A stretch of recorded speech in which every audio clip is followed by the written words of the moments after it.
Baik, assalamualaikum warahmatullahi wabarakatuh. Bertemu dengan saya di sini lagi dengan Ibu Irawan. Sini kita akan coba membahas tentang teori ekonomi mikro yang berkaitan dengan keseimbangan permintaan dan penawaran. Baik, kita langsung saja. Apa saja yang perlu kita bahas di sini? Yang pertama tentang penawaran dan permintaan secara bersama-sama ya. Yang pertama adalah yang kita akan bahas ada beberapa konsep sini terhadap keseimbangan permintaan dan penawaran secara bersama. Yang pertama titik keseimbangan atau equilibrium.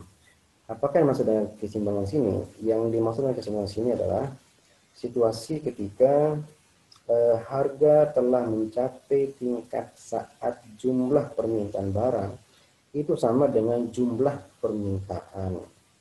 Sekali adalah situasi ketika harga telah mencapai tingkat saat jumlah permintaan barang sama dengan jumlah permintaan. Yang kemudian kita akan bahas juga tentang keseimbangan harga. Apakah yang dimaksud keseimbangan harga? Keseimbangan harga sini adalah harga yang menyeimbangkan jumlah penawaran dan permintaan. Yang kemudian yang kedua jumlah keseimbangan. Apakah yang dimaksud jumlah keseimbangan? Yang dimaksud jumlah keseimbangan sini adalah jumlah penawaran dan permintaan pada keseimbangan harga. Yang kemudian kita akan bahas tentang apa itu surplus. Surplus di sini adalah situasi ketika jumlah penawaran ini melebihi dari permintaan. Yang kemudian yang shortage ini kita bahas juga apa yang maksudnya shortage atau istilahnya kekurangan adalah situasi di mana jumlah permintaan ini melebihi jumlah penawaran. Sekali di mana ketika jumlah permintaan ini melebihi daripada jumlah penawaran. Ya, kemudian yang terakhir adalah hukum penawaran dan permintaan. Yaitu menyatakan bahwa harga barang apapun akan menyesuaikan diri agar jumlah penawaran dan jumlah permintaan mencapai keseimbangan. Oke, langsung saja. Ini merupakan keseimbangan daripada penawaran dan permintaan. Baik, sini saya akan jelaskan pelan-pelan saja. Yang pertama, ini merupakan adalah keseimbangan. Titik keseimbangan ini adalah supply penawaran, ini demo adalah permintaan. Ini adalah keseimbangan atau jumlah keseimbangan, equivalent quantity, yaitu jumlah keseimbangan. Yang ini adalah harga keseimbangan. Nah, yang dimaksudkan keseimbangan adalah yang di sini nih, yaitu keseimbangan diperoleh ini ketika penawaran yang ini dan permintaan dan yang ini berpotongan pada harga ini harga P pada harga keseimbangan yaitu equilibrium price, itu harga keseimbangan, dan jumlah penawaran sama dengan jumlah permintaan. Jumlah penawaran sama dengan jumlah permintaan. Ini dia. Kita lihat di tabelnya sini, nah ini dia. Ini adalah harga keseimbangan, di mana adalah harga keseimbangan atau harga yang berlaku yang di sini di tabel ini. Ini menunjukkan adalah di mana jumlah permintaan sama dengan jumlah penawaran pada saat harga keseimbangan. Ya. Dan ini D dan S ini mengalami perpotongan antara D dan S ketika kurva penawaran dan permintaan, ketika kurva penawaran dan permintaan ini berpotongan pada berpotongan sini dia di bersinggungan di sini, perpotongan pada saat harga keseimbangan. Ini dia. Nah, di mana adalah jumlah barang ini minta sama pada saat harga keseimbangan itu D-nya 3.000, kemudian supply-nya sebenarnya 3.000 rupiah. Sorry, 3.000. Dan sama-sama 3.000 sini. Sama-sama 3.000. Oke, ini merupakan keseimbangan. Sehingga konsep keseimbangan ini adalah intinya adalah perpotongan antara supply and demand pada saat harga keseimbangan dengan jumlah yang sama. Oke, lanjutkan. Yang berikutnya adalah kita akan coba untuk membahas daripada excess supply dan excess demand. Sekarang kita ngomong dulu excess supply. Ini dia.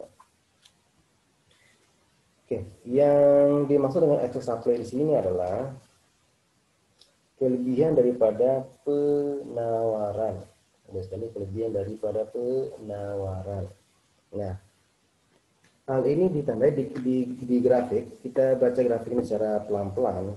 Nah, grafik ini menunjukkan adalah kelebihan daripada jumlah penawaran melebihi dari jumlah permintaan. Kita lihat di sini adalah jumlah yang ditawarkan sebanyak 4.000, sedangkan 4.000 kuantiti daripada es krim, sedangkan sini adalah harga daripada es krim sebanyak 50, anggap $50 ya, $50. Nah, di sini adalah jumlah yang diminta sebanyak 2.000, sedangkan jumlah yang ditawarkan sebanyak 4.000 pada saat harga 50.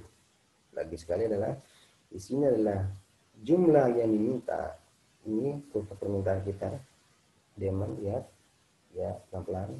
Nah, jumlah diminta sebanyak 2.000, sedangkan jumlah yang ditawarkan, ini kurva penawaran kita, jumlah penawaran sebanyak berapa? Sebanyak 4.000. Berarti di sini adalah adanya kelebihan daripada penawaran dari titik A ke titik B. Nah, titik A dan titik B ini menunjukkan jumlah kelebihan daripada penawar atau surplus. Sedangkan yang diminta adalah 2.000. Sedangkan yang ditawarkan sebanyak 4.000. Di sini adalah mengalami apa? Mengalami excess supply, yang dimana ditandai titik A dan titik B. Oke, yang berikutnya adalah excess demand. Excess demand sini adalah menunjukkan adanya kelebihan permintaan. Hal ini ditandai oleh jumlah yang diminta sebanyak ini diminta ya, demand 4.000, sedangkan jumlah yang ditawarkan sebanyak 2.000. Yang ini lihat kurvanya ya, supaya paham terhadap grafik ini. Lihat kurvanya, lihat grafiknya. Dari sini, yang ini adalah demand, yaitu permintaan. Permintaan di sini adalah sebanyak 4.000 di sini. Sedangkan yang penawaran yang ini, yaitu ini, sebanyak 2.000 di titik A. Sehingga titik A dan titik B ini menunjukkan kelebihan daripada permintaan. Kelebihan daripada permintaan. Inilah yang dimaksud dengan excess demand. Artinya situasi di mana jumlah permintaan ini lebih tinggi daripada jumlah yang ditawarkan. Kalau tadi yang excess supply adalah di mana kondisinya adalah jumlah barang yang ditawarkan ini melebihi daripada jumlah permintaan dari barang tersebut, maka mengalami supply atau surplus mengalami situasi di mana kelebihan daripada jumlah barang yang ditawarkan. Oke, sekarang ada kasus, contohnya adalah kita belajar dulu kasusnya. Di mana kasusnya? Kalau seandainya permintaan, kenaikan permintaan, ini mempengaruhi keseimbangan. Apa yang terjadi? Nah, yang terjadi adalah yang pertama adalah kalau seandainya terjadi kenaikan daripada permintaan bagi satu dari D1 ke D2, maka akan mengakibatkan beberapa hal. Yang pertama adalah adanya kenaikan harga dari 200 ke 250. Sini 250 ya. Ya, salah. Sini 250. Sekali sini 250. Saya tulis ya. Sini dari 200 ke 250. Dan kemudian jumlahnya barang yang akan diproduksi akan mengalami peningkatan pula dari 7 quantity ke 10 quantity. Ini kasusnya ya. Ini kasusnya kalau permintaan mengalami peningkatan, yang sedangkan asumsi adalah penawaran mengalami tetap. Hal ini mengindikasikan bahwa jumlah barang yang diminta akan mengalami peningkatan, dan ini akan berdampak pada harga barang akan mengalami peningkatan. Kalau kita lihat dari konsep sebelumnya adalah ini merupakan faktor permintaannya apa ya? Dari faktor bisa dikatakan barang sendiri, selera, atau pengaruh daripada peningkatan pendapatan. Oke, itu dari saya. Semoga bermanfaat.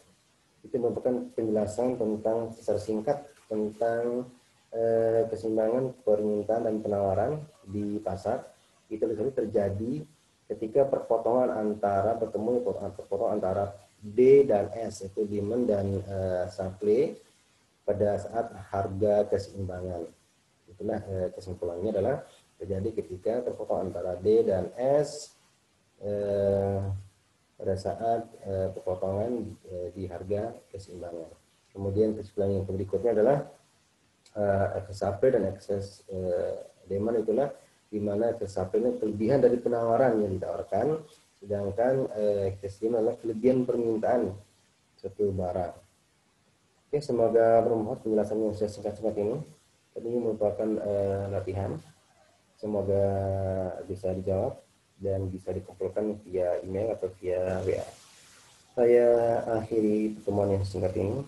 Dengan ucapkan Assalamualaikum warahmatullahi wabarakatuh.